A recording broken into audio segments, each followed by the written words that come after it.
Hello everyone, this is Noman Salim, lecturer in economics. आज हमारा test preparation series का 4th lecture है। अगर आपने मेरे पहले 3 लेक्चर्स नहीं देखे तो उनका लिंक डिस्क्रिप्शन में मौजूद है, आप वहां से देख सकते हैं। और अगर आपने मेरा चैनल अभी तक सब्सक्राइब नहीं किया तो वो कर लें ताकि आप मेरी टेस्ट प्रिपरेशन सीरीज़ फॉलो कर सकें। आइए आज का लेक्चर स्टार्ट करते हैं। If there is a price floor there will be shortage, surplus, equilibrium, price discrimination. Price floor above equilibrium price set की जाती है जिसकी वजह से क्वांटिटी सप्लाई ज़्यादा होती है और क्वांटिटी डिमांड कम होती है।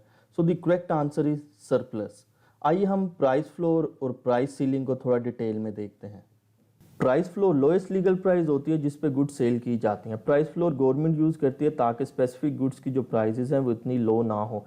प्राइस फ्लोर एग्रीकल्चर के केस में यूज़ की जाती हैं ताकि फार्मर्स को प्रोटेक्ट किया जाए और उनके गुड्स की जो प्राइसेस है वो इतनी लो ना हो। Price floor above equilibrium price charge की जाती है तो फिर ही ये इफेक्टिव होती है। अगर हम ग्राफिकली देखें तो ये इक्विलिब्रियम पॉइंट है जहाँ पे ये इक्विलिब्रियम प्राइस है, ये इक्विलिब्रियम क्वांटिटी है जहाँ पे क्वांटिटी डिमांड और क्वांटिटी सप्लाई इक्वल होती है। लेकिन price floor above equilibrium price charge की जाती है जहाँ पे क्वांटिटी सप्लाई ज़्यादा होती है और क्वांटिटी डिमांड कम होती है। सो इसका मतलब ये हुआ कि प्राइस फ्लोर के केस में हमेशा सरप्लस होता है क्योंकि यहाँ पे क्वांटिटी डिमांड जो है वो क्वांटिटी सप्लाई से कम होती है। Price ceiling highest legal price होती है जिस पे गुड्स सेल की जाती हैं। प्राइस सीलिंग गवर्नमेंट यूज़ करती है ताकि कंज्यूमर की जो नेसेसरी गुड्स एंड सर्विसेज हैं वो अफोर्डेबल प्राइस पे हो। फॉर एग्जांपल रमज़ान में अक्सर प्राइस सीलिंग्स यूज़ की जाती हैं ताकि प्राइस कंट्रोल्स हों और कंज्यूमर की जो नेसेसरी गुड्स हैं वो अफोर्डेबल प्राइस पे हो। प्राइस सीलिंग इक्विलिब्रियम प्राइस से बिलो सेट की जाती हैं फिर ही वो इफेक्टिव होती हैं। अगर हम ग्राफिकली देखें तो ये इक्विलिब्रियम पॉइंट है, ये इक्विलिब्रियम प्राइस है। So price ceiling equilibrium price से बिलो सेट की जाती है। फॉर एग्जांपल वो ये है, इस प्राइस पे क्वांटिटी डिमांड ज़्यादा है और क्वांटिटी सप्लाई कम है। सो इसीलिए प्राइस सीलिंग के केस में हमेशा शॉर्टेज होता है क्योंकि यहाँ पे क्वांटिटी डिमांड क्वांटिटी सप्लाई से ग्रेटर होती है। If there is a price ceiling there will be shortage, surplus, equilibrium, price discrimination. Price ceiling below equilibrium price set की जाती है जहाँ पे क्वांटिटी डिमांड क्वांटिटी सप्लाई से ज़्यादा होती है। So the correct answer is A, shortage. A movement along the demand curve may be caused by a change in income, a change in the number of buyers, a change in advertising, a shift in supply. मैं यहाँ पे आपको एक tip देना चाहता हूँ कि आपके पास जब भी कोई ग्राफ हो, फॉर एग्जांपल यहाँ पे डिमांड कर्व है, डिमांड कर्व के एक्स एक्सिस पे क्वांटिटी होती है, वाई एक्सिस पे प्राइस होती है। जब भी एक्सिस पे जो वेरिएबल्स होते हैं उनमें चेंज आए तो हमेशा मूवमेंट अलोंग द कर्व आती है। शिफ्ट हमेशा किसी और वेरिएबल्स की वजह से आता है। फॉर एग्जांपल अगर यहाँ ऑप्शन ए में देखें तो इनकम है, इनकम की वजह से डिमांड कर्व में शिफ्ट आएगा, नंबर ऑफ बायर्स में चेंज होने की वजह से भी शिफ्ट आएगा, एडवर्टाइजिंग की वजह से भी शिफ्ट आएगा। तो फिर ऑप्शन बचता है D. So D option is correct, a shift in supply. ऐसा क्यों है? क्योंकि अगर डिमांड फिक्स है और सप्लाई में शिफ्ट आने से प्राइस चेंज होती है जिसकी वजह से डिमांड में चेंज आ जाता है, इसलिए शिफ्ट इन सप्लाई की वजह से मूवमेंट अलोंग द कर्व हो जाती है। आइए इस सारे कॉन्सेप्ट को हम ग्राफिकली देखते हैं ताकि अगर इससे रिलेटेड जब भी कोई क्वेश्चंस आएँ तो आप लोग इजीली सॉल्व कर सकें। पहले हम देखते हैं कि शिफ्ट इन सप्लाई की वजह से movement along the demand curve कैसे आएगा। ये इक्विलिब्रियम पॉइंट है, ये इक्विलिब्रियम प्राइस है, ये इक्विलिब्रियम क्वांटिटी है जहाँ पे डिमांड और सप्लाई इक्वल है। इस केस में डिमांड कर्व फिक्स रहेगी और सिर्फ सप्लाई कर्व में शिफ्ट आएगा और सप्लाई कर्व में इन फैक्टर्स की वजह से शिफ्ट आएगा। Improvement in technology, lower cost of production, decrease in tax rate, subsidies, favourable change in climate. जब भी इन फैक्टर्स में चेंज आएगा तो सप्लाई कर्व राइट साइड को शिफ्ट होगी और ये न्यू इक्विलिब्रियम होगा और इस इक्विलिब्रियम पे ये वाली न्यू प्राइस होगी और ये न्यू क्वांटिटी ऑफ आउटपुट होगा। और हम यहाँ पे देख सकते हैं कि सप्लाई शिफ्ट होने की वजह से प्राइस यहाँ पे डिक्रीज़ हुई है और क्वांटिटी ऑफ आउटपुट इंक्रीज़ हुआ है। और इस शिफ्ट की वजह से हम डिमांड कर्व पे देखें तो ई से E1 पर movement along the demand curve हुई है। अब हम देखते हैं कि शिफ्ट इन डिमांड की वजह से movement along the supply curve कैसे आएगी। इस केस में सप्लाई कर्व फिक्स रहेगी और डिमांड कर्व में शिफ्ट आएगा और डिमांड कर्व इन फैक्टर्स की वजह से शिफ्ट होगी। Increase in income, increase in population, price of substitutes और complements, preference of buyers, taste and weather. जब भी इन फैक्टर्स में चेंज आएगा तो demand curve right side upward shift होगी जिस पर ये न्यू इक्विलिब्रियम पॉइंट होगा। इस न्यू इक्विलिब्रियम पॉइंट पर ये न्यू प्राइस होगी और ये न्यू क्वांटिटी ऑफ आउटपुट होगा। हम यहाँ पे देख सकते हैं कि डिमांड जब अपवर्ड शिफ्ट होती है तो प्राइस इंक्रीज हो जाती है और क्वांटिटी ऑफ आउटपुट भी इंक्रीज हो जाता है। और हम यहाँ पे देख सकते हैं कि शिफ्ट इन डिमांड की वजह से सप्लाई कर्व में E से E1 पर movement along the supply curve हुई है। सो हम यहाँ पे ये कंक्लूड कर सकते हैं कि movement along the supply curve एक तो प्राइस चेंज की वजह से आती है, दूसरी शिफ्ट इन डिमांड की वजह से आती है। इसी तरह से movement along the demand curve एक तो प्राइस चेंज की वजह से आती है, दूसरी शिफ्ट इन सप्लाई कर्व की वजह से आती है। The effect of a subsidy is to shift the supply curve downwards and to the right, shift the supply curve upwards and to the left, reduce demand, reduce consumer surplus। Subsidy की वजह से firm की cost of production decrease होती है, जिसकी वजह से उसकी प्रोडक्शन इंक्रीज होने से supply curve downward right side पे शिफ्ट होती है। So the correct answer is A, shift the supply curve downwards and to the right.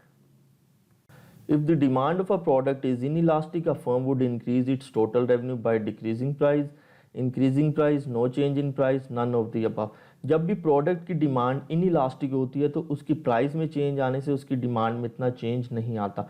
सो इस केस में अगर फर्म अपने प्रोडक्ट की प्राइस इंक्रीज करती है तो उसका टोटल रेवेन्यू इंक्रीज हो जाएगा। So the correct answer is B, increasing price. आइए हम इलास्टिसिटी और टोटल रेवेन्यू को थोड़ा डिटेल में डिस्कस करते हैं। अगर प्रोडक्ट इनइलास्टिक है तो इस केस में percentage change in quantity demand less होगी परसेंटेज चेंज इन प्राइस।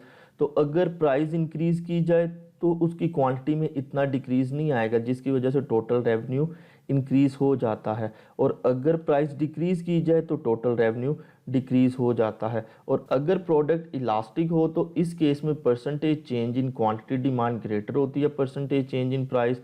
तो अगर प्राइस डिक्रीज की जाए तो उसकी क्वांटिटी डिमांड ज़्यादा इंक्रीज हो जाती है, जिसकी वजह से टोटल रेवेन्यू इंक्रीज हो जाता है। अगर प्राइस इंक्रीज की जाए तो उसकी क्वांटिटी डिमांड ज़्यादा डिक्रीज हो जाती है, जिसकी वजह से टोटल रेवेन्यू डिक्रीज हो जाता है। और अगर प्रोडक्ट यूनिट इलास्टिक है तो इस केस में percentage change in quantity demand equal होती है percentage change in price.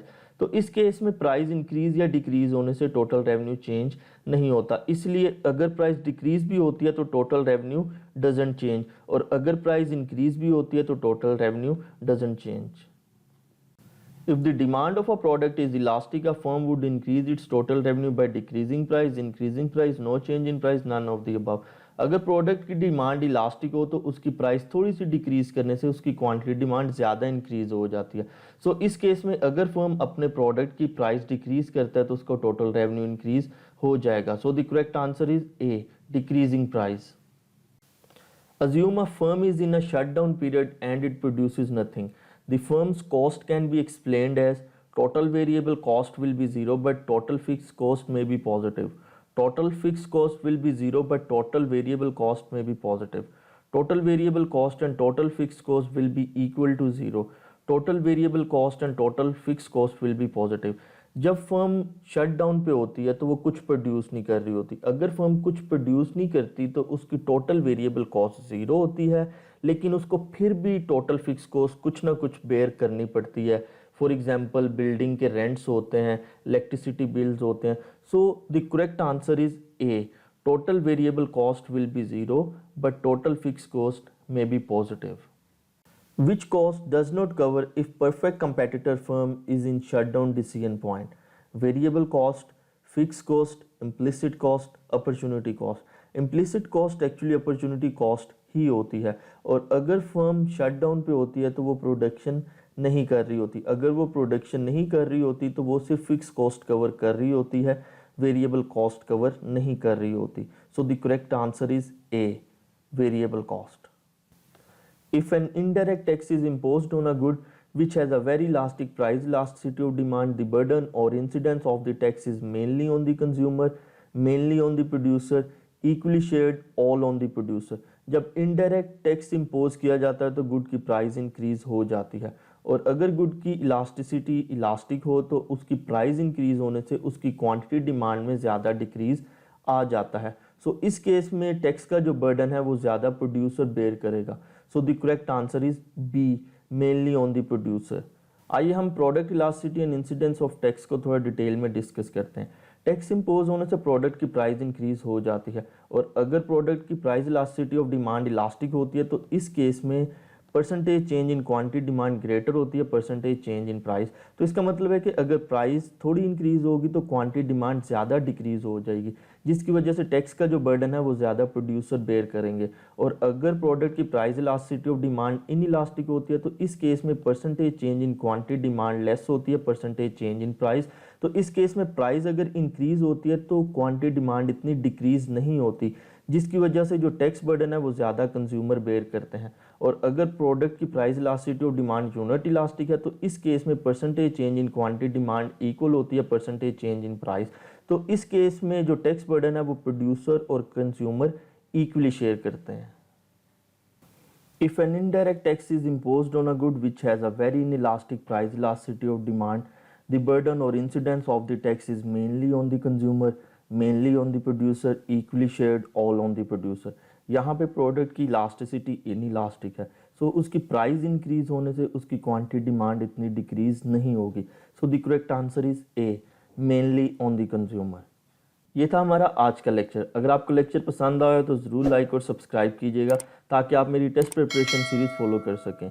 Meanwhile अगर आपके कोई क्वेश्चन, सजेशंस या क्यूरीज हैं तो आप मुझे कमेंट में बता सकते हैं ताकि मैं आने वाले लेक्चर्स में उनको भी एड्रेस कर सकूं। Thank you.